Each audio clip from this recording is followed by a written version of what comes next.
Pagi ini kita akan membahas yang lagi ramai soal kenaikan PPN menjadi 12%. Kenaikan PPN menjadi 12% sampai 5 Desember 2024 saudara masih belum berubah dan akan berlaku tahun depan meski mendapat protes luas. Tetapi lewat keterangan DPR, PPN hanya untuk barang mewah. Protes terus menggaung karena kondisi keuangan masyarakat menengah bawah sedang tidak baik-baik saja. Pengusaha retail bahkan sudah mencatat penurunan pendapatan yang signifikan di wilayah basis manufaktur. Sebenarnya kenapa PPN 12% tetap berlaku? Kita ke data selanjutnya. Nah ini dia Undang-Undang Nomor 7 Tahun 2021 tentang harmonisasi peraturan perpajakan. Ini mengamanatkan April 2022 PPN naik 10% poin menjadi 11%. Nah selanjutnya di tahun 2025, bentar lagi nih ya, atau sekitar 3 pekan dari sekarang, PPN ini wajib naik menjadi 12%. Dulu ketika PPN naik menjadi 11%, penerimaan negara dihitung bertambah sekitar 50 triliunan rupiah. Kali ini dengan kenaikan menjadi 12%, diperkirakan penerimaan negara bertambah sekitar 70 triliunan rupiah. Bagi APBN saudara, penerimaan ini sangat berarti. Tetapi dampak yang ditimbulkan dan dikhawatirkan lebih besar dibanding penerimaan. Ketua Komisi 11 DPR Muhammad Misbahun bilang PPN 12% akan diterapkan secara selektif. Barang-barang pokok, jasa pendidikan, jasa kesehatan, perbankan, serta pelayanan umum akan tetap bebas dari PPN sesuai kebijakan yang berlaku saat ini. Sebagai gantinya Presiden Prabowo, kata Misbahun, akan menambah penerimaan negara dengan melawan kebocoran anggaran. Hanya barang mewah yang kena kenaikan PPN 12%. Kita ke data selanjutnya. Ya, tapi sebelumnya disclaimer saudara, ini 12% maksudnya adalah Januari 2025, bukan 2023. Nah, masalahnya penerapan PPN sebesar 12% secara selektif untuk barang mewah ini dalam keterangan bersama DPR 5 Desember lalu tidak ditegaskan apakah sebagai pajak penjualan barang mewah PPNBM atau gimana. Nah, definisi barang mewah ini apa sih? Kita buka dulu pengertian PPNBM ya. Nah ini, pengertian PPNBM adalah pajak yang dikenakan pada barang yang tergolong mewah kepada produsen untuk menghasilkan atau mengimpor barang dalam kegiatan usaha atau pekerjaannya. PPNBM ini saudara hanya dikenakan satu kali pada saat penyerahan barang ke produsen. Nah selanjutnya berapa tarif PPNBM? Nah ini dia saudara, ini adalah barang-barang yang kena pajak yang tergolong barang ini ada barang yang bukan barang kebutuhan pokok, kemudian barang yang dikonsumsi oleh masyarakat tertentu, barang yang umumnya dikonsumsi oleh masyarakat berpenghasilan tinggi, dan barang yang dikonsumsi untuk menunjukkan status. Nah, tarif PPNBM saudara yang paling rendah adalah minimal ini dia 10% dan yang paling tinggi adalah 200%. Perbedaan tarif PPNBM ini didasarkan pada pengelompokan barang yang tergolong mewah yang dikenai PPNBM. Kemudian pengelompokan barang-barang yang dikenai PPNBM terutama didasarkan pada tingkat kemampuan golongan masyarakat yang menggunakan barang tersebut. Di samping didasarkan pada nilai guna barang bagi masyarakat pada umumnya. Jadi nggak semua barang mewah kena PPNBM dengan nilai yang sama. Jadi apa aja ya barang yang kena PPNBM? Kita ke data selanjutnya. Nah ini dia apa saja barang yang dikenakan PPNBM, ini adalah kendaraan motor kecuali ambulan, kendaraan jenazah, pemadam kebakaran, kendaraan tahanan, angkutan umum kepentingan negara. Kemudian kelompok hunian mewah seperti rumah mewah, apartemen, kondominium, townhouse house dan juga sejenisnya. Nah ini dia saudara, jadi yang dimaksud pengenaan selektif pada barang mewah itu gimana? Nah itu yang belum terjawab. DPR tuh hanya bilang kenaikan PPN 12% ini dikenai kepada masyarakat kelas atas yang punya kemampuan membeli barang mewah. Jadi tinggal tunggu pemerintah nih detail klasifikasinya ini gimana. Tapi sebelumnya saudara kita dengar dulu penjelasan dari Ketua Komisi 11 Misbahun yang bilang PPN 12% berlaku selektif untuk barang mewah berikut ini. kita akan tetap mengikuti undang-undang bahwa PPN akan tetap berjalan sesuai jadwal waktu amanat di undang-undang, yaitu 1 Januari 2025, tetapi kemudian akan diterapkan secara selektif kepada beberapa komoditas, baik itu barang dalam negeri maupun impor yang berkaitan dengan barang mewah. Sehingga pemerintah hanya memberikan beban itu kepada konsumen pembeli barang mewah. Masyarakat kecil tetap kepada tarif PPN yang saat ini berlaku. Sehingga nanti tidak berlaku lagi, rencananya masih dipelajari oleh pemerintah, dilakukan pengkajian lebih mendalam bahwa PPN nanti akan tidak berada dalam satu tarif. Tidak berada dalam satu tarif. Dan ini nanti akan masih dipelajari. Masyarakat tidak perlu khawatir karena ruang lingkup mengenai kebutuhan barang pokok, kemudian jasa pendidikan, jasa kesehatan, kemudian jasa perbankan yang berkaitan dengan hal-hal yang bersifat pelayanan umum, jasa pemerintahan, tetap tidak dikenakan PPN. Nah, sebelumnya saudara anggota DPR fraksi PD Perjuangan Rieke Diah Pitaloka meminta pemerintah membatalkan kenaikan PPN 12%. Hal tersebut disampaikan Rieke dalam rapat paripurna Kamis 5 Desember 2024. Pada ayat 1 dapat diubah bukan hanya paling tinggi 15%, tapi bisa juga diubah paling rendah 5%. Dengan ini, dengan seluruh kerendahan hati, saya merekomendasikan di rapat paripurna ini mendukung Presiden Prabowo. Pertama, menunda atau bahkan membatalkan rencana kenaikan PPN 12% sesuai dengan amanat pasal 7 ayat 3 dan ayat 2 Undang-Undang Nomor 7 Tahun 2021. Kedua,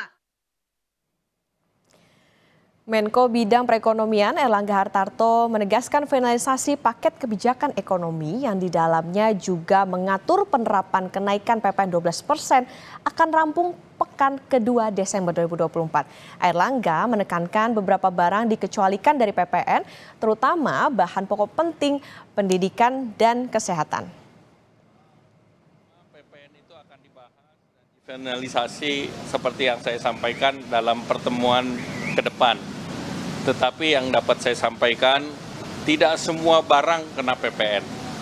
Apakah itu PPN sekarang yang 11%, beberapa barang dikecualikan dari PPN. Terutama bahan pokok dan penting, itu sebagian besar sudah bebas fasilitas tanpa PPN. Demikian pula untuk pendidikan dan kesehatan. Itu akan banyak lagi hal-hal yang dikecualikan dari PPN.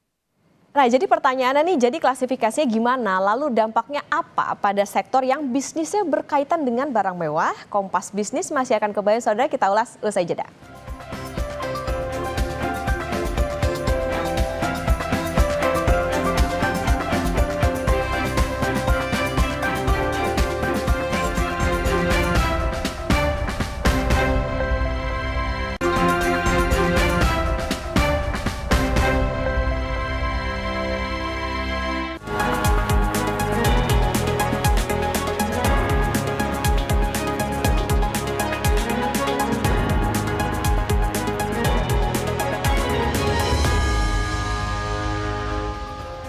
Kompas Bisnis kembali hadir untuk Anda, saudara. Dan kali ini kita sudah bersama dengan Direktur Ekonomi Digital Center of Economic and Law Studies atau CELIOS, Nailul Huda. Selamat pagi, Mas Huda. Selamat pagi, Mbak. Mas Huda, PPN 12% rencananya lanjut nih dan akan berlaku selektif katanya DPR, ya nih pada barang mewah. Walaupun kita tahu rincian kebijakan ini belum resmi dikeluarkan, tapi apakah kebijakan ini tepat berlaku tahun depan dan merupakan win-win solution?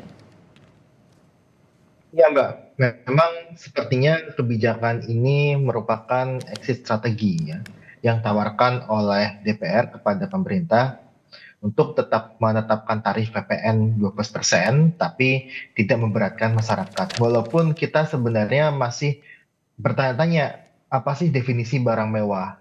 Karena kan kalau kita lihat sendiri di peraturan di Indonesia sendiri ada PPNBM atau PPN atau pertambahan nilai untuk memang beberapa barang mewah gitu. Nah, apakah ini akan mengikuti barang-barang yang ada di PPNBM atau akan diperluas untuk skop dari definisi barang mewah itu sendiri? Nah, ini yang kita nanti-nanti sebenarnya, Mbak. Apakah memang ini akan sama dengan PPNBM. Nah, ketika ini ditawarkan, saya malah bertanya gitu kan, mengapa ketika PPNB untuk barang mewah saja, tapi yang disasar adalah tarif PPN yang dia secara luas gitu kan. Padahal kita mempunyai peraturan mengenai PPNBM gitu. Nah, ini yang jadi pertanyaan saya gitu kan kepada pemerintah, kepada DPR khususnya Pak Misbahun kemarin yang menyampaikan ini akan diterapkan kepada barang mewah saja. Kenapa tidak PPNBM-nya saja tarifnya yang dinaikkan, tapi mereka justru menyasarnya ke PPN yang umum yang naik dari 11 ke 12%.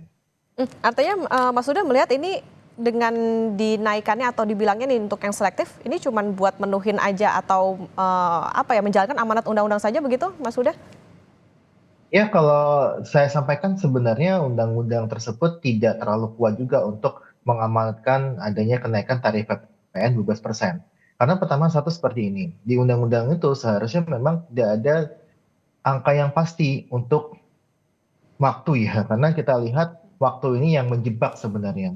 Ada PPN, ada undang-undang yang mengatakan 1 Januari 12% gitu kan. Padahal harusnya melihat dari situasi dan kondisi masyarakat yang ada untuk ya mengevaluasi sebelum menerapkan PPN itu tarifnya naik atau tidak. Nah, yang kedua adalah tadi juga di VT sebenarnya sudah disampaikan oleh Mbak Rike ya, itu bahwa ada pasal-pasal lainnya yang saya rasa ini juga bisa membuat pemerintah menetapkan tarif PPN itu ada di angka 5 sampai 15%. Artinya pemerintah ini bisa loh tidak menaikkan tarif 11% saja atau juga bisa menurunkan gitu. Nah, ini yang memang seharusnya dilihat gitu kan. Jangan hanya saklek kepada amanat undang-undang harus dijalankan tapi tidak melihat pasal-pasal lainnya karena pasal-pasal lainnya itu saling terkait dengan pasal pasal satu dengan pasal lainnya juga. Berarti artinya sebetulnya ada opsi dan juga bisa lihat situasi masyarakat seperti apa sekarang. Mas Ya. Huda, penegasan aja barang mewah ini kan udah kena pajak penjualan barang mewah atau PPNBM 10-200%. Dengan statement pemerintah kemarin, apakah artinya barang mewah ini tetap akan kena 2 pajak? Jadi ada PPN sama PPNBM atau gimana nih? Atau gimana formulasi yang tepat untuk kenaikan ini? Ya, memang kalau untuk pajak barang mewah, untuk barang-barang mewah ya, itu memang ada dua, selain ada PPh juga dan sebagainya, itu ada PPNBM dan PPN.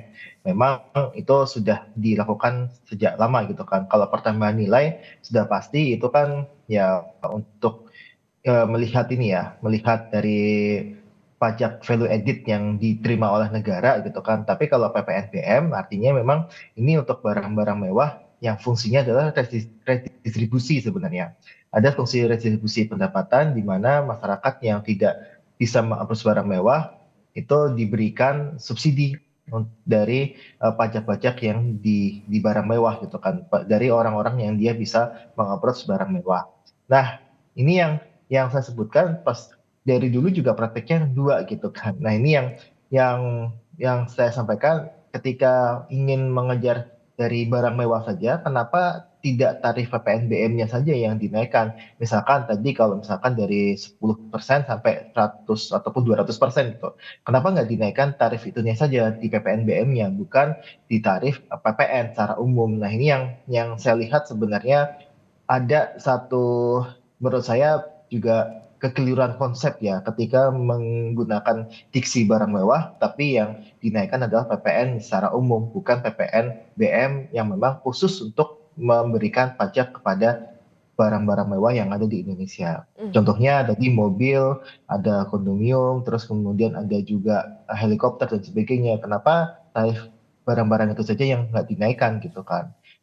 Mas Huda, PPN-nya. artinya batas bawahnya si PPNBM ini harus dinaikkan atau seperti apa? Ya, bisa batas bawahnya, bisa batas atasnya juga, Mbak. Karena kalau kita tahu di beberapa barang itu dia pajak PPNBM-nya 20% misalkan. Itu bisa juga dinaikkan menjadi 25% atau 30% dan sebagainya untuk bisa mengejar ya tadi penerimaan negara yang tadi seperti disampaikan oleh Pak Misbahun gitu kan, bahwa ini ada sumber-sumber penerimaan negara baru gitu. Nah, kenapa nggak PPNBM aja yang diutak-utik, bukan PPN yang secara umumnya. Nah itu tadi kalau misalnya bisa diutak-utik 10 sampai 200% itu mungkin dianggap tidak ideal atau harusnya PPNBM aja yang dinaikin. Berarti angka idealnya berapa kira-kira Mas Huda?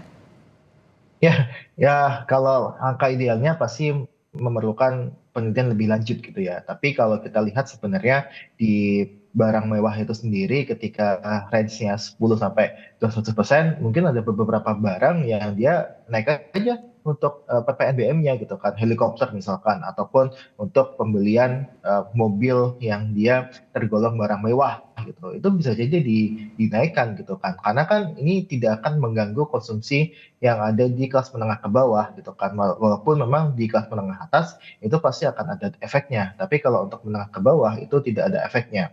Nah, makanya ini yang saya sampaikan, PPN ini tarif PPN yang 12% ya, ini tidak bisa untuk ke selektif barang mewah saja, tapi kalau saya pribadi sebenarnya lebih condong kalau mau memajaki barang mewah lebih tinggi itu menggunakan instrumen PPNBM.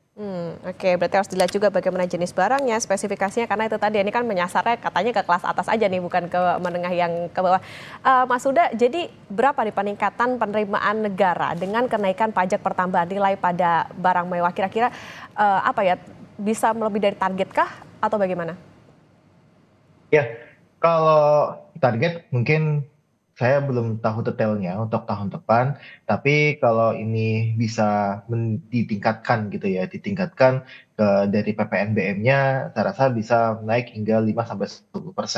Nah, kemudian kalau kita lihat sebenarnya ketika pun dinaikkan untuk barang-barang mewah, tapi dengan kategori yang seperti PPNBM ya dari 11 ke 12%, saya rasa itu juga istilahnya bisa meningkatkan juga gitu kan. Tapi peningkatannya itu relatif lebih rendah sebenarnya dibandingkan mereka untuk ke PPNBM-nya saja gitu. Karena di PPN ini kan kenaikannya kan 1% kan. Tapi kalau PPNBM itu bisa naik 5-10% ya dari tarif yang sudah ada, saya rasa itu bisa lebih baik lagi gitu kan. Makanya pajak ini kan bisa dipandang sebagai redistribusi kekayaan gitu kan, redistribusi pendapatan. Kenapa nggak diotak-atik PPNBM-nya saja gitu kan, daripada PPN secara umum.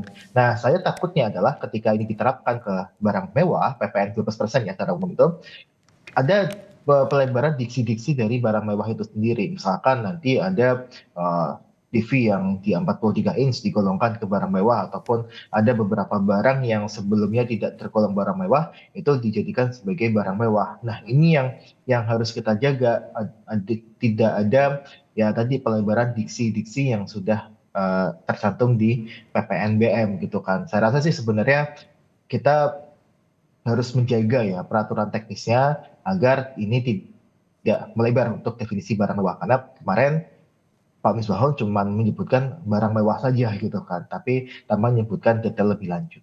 Oke, berarti harus ada transparansi dan pengawasan terkait dengan kategori dari barang mewah. Jadi apa sih sebetulnya ya kan yang kena PPNBM dan juga nantinya mungkin dikenakan PPN juga. Kalau tadi Mas Huda sempat menyebut misalnya mobil mewah gitu ya. Nah kita ambil contoh tadi ya, barang mewah misalnya mobil, dengan kenaikan PPN ini mobil juga udah kena PPNBM. Apa sih sebetulnya dampaknya ke penjualan industri otomotif? Kita tahu tahun ini aja industri otomotif lagi lesu, sampai Gaikindo tahun ini mengubah target penjualan mobil dari 1,1 juta kendaraan jadi 850.000 kendaraan. Dampaknya seperti apa Mas Huda? Iya, yang pasti seperti ini Mbak. Ketika PPNBM ya, itu kan tidak semua mobil itu tuh kan dikenakan PPNBM kan. Tapi memang mobil-mobil yang dia misalkan mobil dari Eropa dan sebagainya yang itu harganya berkisaran miliaran lah gitu kan. Nah, tentu kita dorong juga adalah ya yang untuk otomotif yang PPN-nya 11% itu tidak naik gitu kan.